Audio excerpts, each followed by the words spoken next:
Hello, everybody. Welcome. Very wonderful to see so many come to witness these relics and to be in the presence of these masters. So we welcome you on behalf of Lama Zopa Rinpoche, who is the spiritual director of the Maitreya Project, and on behalf of Maitreya Project, we welcome you, and we're very excited to be here in Seattle, part of a North American tour. After this, we're going to head up to Canada and then kind of do a clockwise circumambulation around all of North America, and the relics will even fly over to Hawaii in November. And so we have another collection that's traveling in Europe and a third collection that's currently in Africa right now. And so all of the continents of the world have been visited by the relics except Antarctica. And we're very hopeful that in 2 years' time, the relics can go to Antarctica, so the penguins can be blessed as well. So this is a very, very unique collection of relics. Never before in the history have we had so many relics of so many masters traveling together and set up in such a way that people can see them with their naked eyes, because usually relics are kept inside stupas or inside monasteries or inside statues, so you could never see with your eyes. But this collection is very unique, and it's actually growing in number as more abbots and more people who have these relics offer them to the project. And then they go through the process of verification, and then we add them to the collection. Because so many people get a chance to see these relics as they travel around the world. The relics have been traveling for 10 years now, and almost 1.5 million people have seen the relics. And so all these people have been in the presence of the relics. And the wonderful thing about these relics is being in the presence of the relics of these teachers is the same thing as being in the presence of the teacher himself or herself. And so one receives a lot of blessings, and anything that one thinks or anything that one prays or makes heartfelt aspiration in the presence of these relics, it kind of amplifies, because we're in a very powerful energetic field. And so we encourage all of you to, once you're inside the relic shrine room, to really take that moment to reflect and to meditate. And we have some chairs so you can all sit as well. So it is tradition that when great masters such as the Buddha, or also known as Siddhartha Gautama, passes away, they cremate the body. And then after the cremation, they sift through the ashes and they find many sorts of relics. So we have, obviously the actual ashes are considered relics, the actual bone fragments are considered relics, and anything that the master wore, like a piece of his or her robe, or when they had a haircut, the hair is also considered relic. And also there's these very special relics, which in Tibetan are called ringsel, which are spontaneously manifested relics. And these take the aspect of pearls or precious stones. And these are actually the crystallization of their enlightened energy. So these relics, they don't really come from the body per se, but from the enlightened mind. And obviously the mind has no matter. But in order to benefit future generations such as ourselves, these high masters, they leave behind these relics so that we can be in the presence. And regardless of our religious or spiritual inclination, we receive incredible blessings, because we all have the potential to attain enlightenment. In Buddhism, we call it Buddha nature. You might want to call it Christ nature. Whatever name we want to give it, we all have these seeds, this potential. So when we're in the presence of these relics, these seeds get nurtured. And so all those masters that you'll soon see were one day, like us, suffering with their 9 to 5 and with mental afflictions and hating our neighbor, and not having patience and so on. But through the cultivation of meditation and practices on loving kindness and wisdom and compassion, they were able to completely overcome all of that. And so in Buddhism, we have a beautiful analogy of our potential, which is like a diamond. But this diamond is covered in mud. And so if our nature was mud, then no matter how much we cleaned it, it wouldn't get cleaner, like a piece of coal. No matter how much you clean a piece of coal, you're always going to get dirty coal. But in our case, we have this precious jewel, this crystal, but it's just covered. And so what we have to do is clean, and practice and do purification practice and just generate the mind and the heart of loving kindness, and we're able to just swipe away at these levels of dirt, and then we can show our innate nature, which is what these masters all did. And then the fact that they leave these relics behind is a testament to their spiritual abilities. So if you were to cremate me, for example, you'd find no such relics. But maybe one day we can all leave relics behind as well. And relics are not only particular to the Buddhist tradition, also we have relics in the Catholic tradition and in other traditions. So it's anybody who is a spiritually realized person has that ability to leave these relics. And so we have relics of Shakyamuni Buddha, who passed away about 2,500 years ago. And these relics have been passed from student, guru to student, like that long lineage.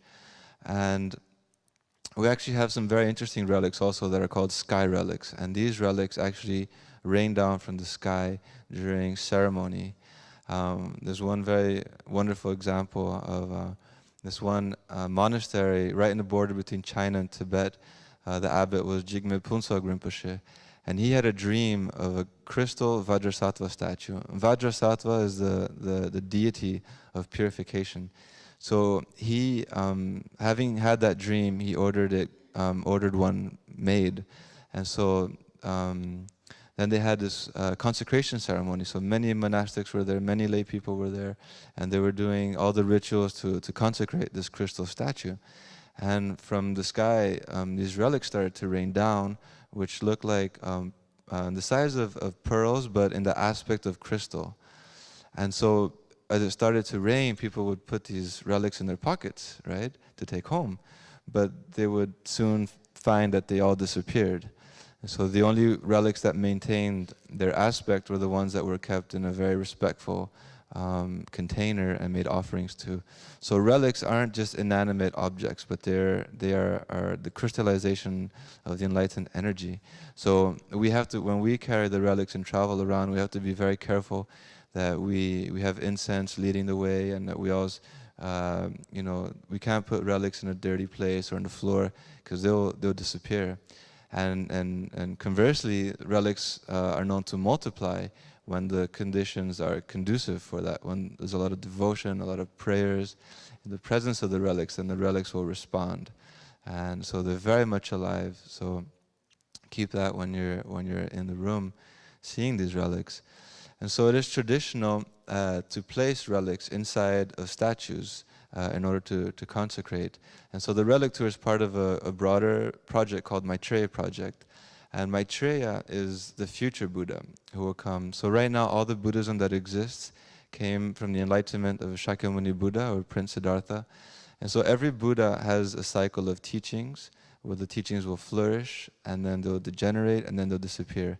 And then once that happens, then the next Buddha will come and continue on the teaching. So Maitreya, who's depicted right here to my right,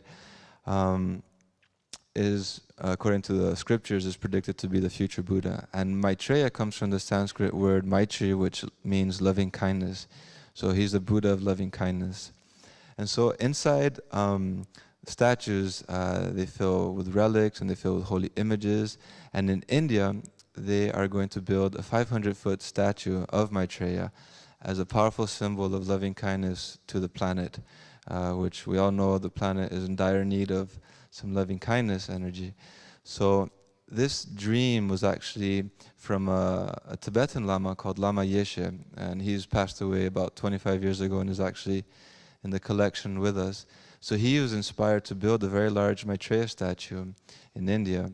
But since he passed away, Lama Zopa Rinpoche, who's his spiritual son, he's continued on the project. So all these relics that you'll see will eventually be destined to go in the heart shrine of the Maitreya statue to be built in Kushinagar in India. And not only will they plan to build a statue, but also all around there's going to be healthcare facilities, education facilities, and be a role model as for a project, for a developmental project. Because especially in Kushinagar, it's a very, very impoverished area. And it's a very holy area also because it's where the Buddha passed away. So the original plan was for the relics to travel the whole world until the statue was finished. Once the statue was finished, then the relics would no longer travel, and they would all be locked in the heart shrine of the statue. But Lama Zopa Rinpoche has recently observed that the relic tour brings so much benefit to people that he said that even after the statue is completed, the relics, a collection will always continue traveling indefinitely, because it's just unbelievable to be in the presence of the spiritual teachers. And so instead of all of you going to Tibet or India for pilgrimage, the pilgrimage comes over here to you guys. So what you'll see in the shrine room is the first thing that you're able to do, if you'd like, is to offer a little Buddha statue a bath. So this Buddha bath is symbolic of your own purification. So you'll be directed once you're in there to take the water from the bowl that he's in, and then you just pour it over and you literally give the Buddha a bath. And you can imagine yourself being completely purified of any sicknesses, any problems, any negativities, and not only for yourselves, but you can think that you're doing it for all beings as well. And then you'll go around the altar clockwise. And then once you finish seeing the last case, if you'd like, you can receive a blessing with the relics of the Buddha on the top of your head. So, which is a very, very special blessing. So you may just silently recite a prayer, or just feel the energy. And of course, it's not obligated, and you won't leave being a Buddhist. And so one really marvelous aspect of this tour is that it's completely free.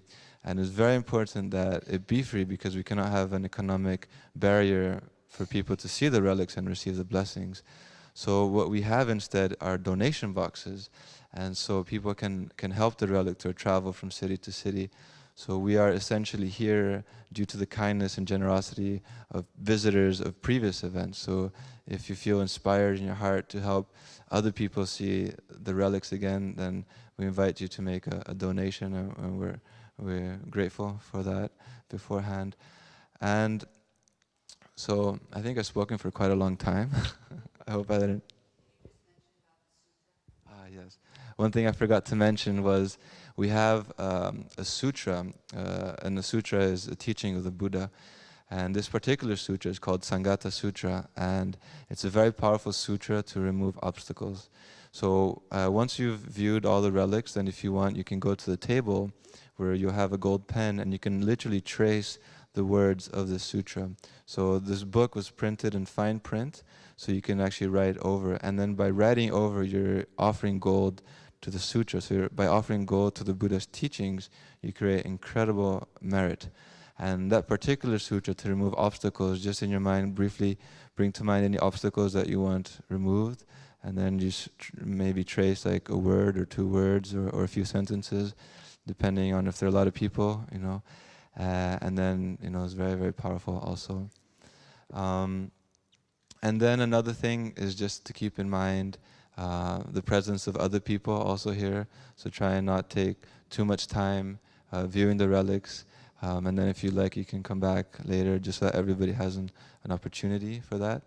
And once we actually do begin to see the relics, then we'll just call row by row, so we can do it a bit orderly.